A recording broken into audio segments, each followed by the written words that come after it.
From 21 Sports, this is Penguin Game Day, driven by Greenwood Chevrolet, Austintown. Penguin Game Day starts now.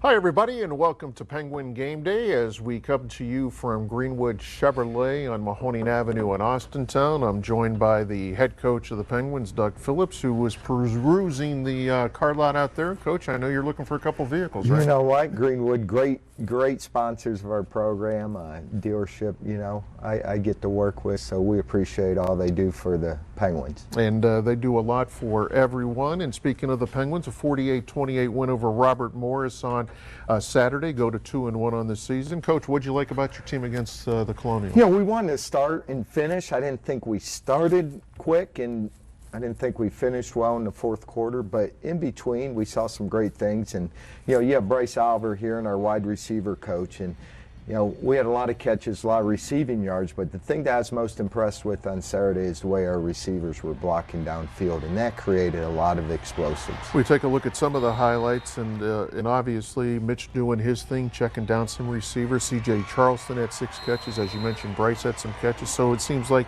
the ball is being spread. Yeah, I think 8 different receivers, both running backs, 3 tight ends, and our wide receivers all had receptions in the game. And I think Mitch was at 84% completion rate.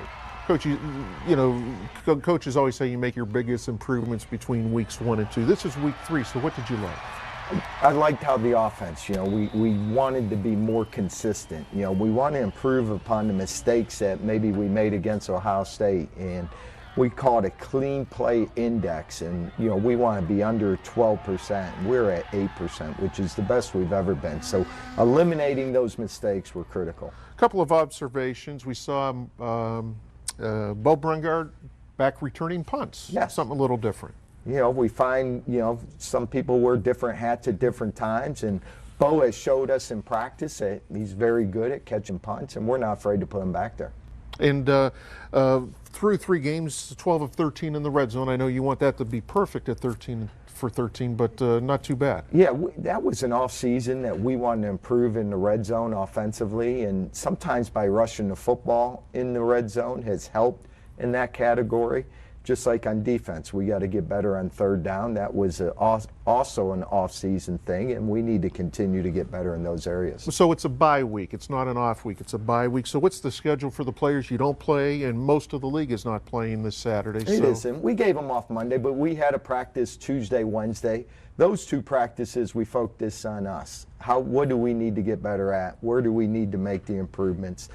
Tomorrow we'll go on the field and we'll start introducing a little bit of Northern Iowa, and then Friday we'll go out and get a good work in. So do you have to turn it up a notch a little bit? I mean, because conference plays now, is that something that happens, or do you have to talk about it? We don't really need to talk about it. They leave no doubt. Our kids, if you ask them, we have earned nothing. We get an opportunity when we start league play. When we play a week from Saturday, we have a chance to earn something. So right now, they understand the sense of urgency you have to have. We got 8 straight weeks of league play, and that determines a lot about defining what this team is and who they are. Well, we'll talk about what more of the Penguins are doing this week in our 3rd segment, but when we return, we'll visit with Bryce Oliver, a receiver who's been here 3 years, and it's been one of the stars on offense when Penguin Game Day continues.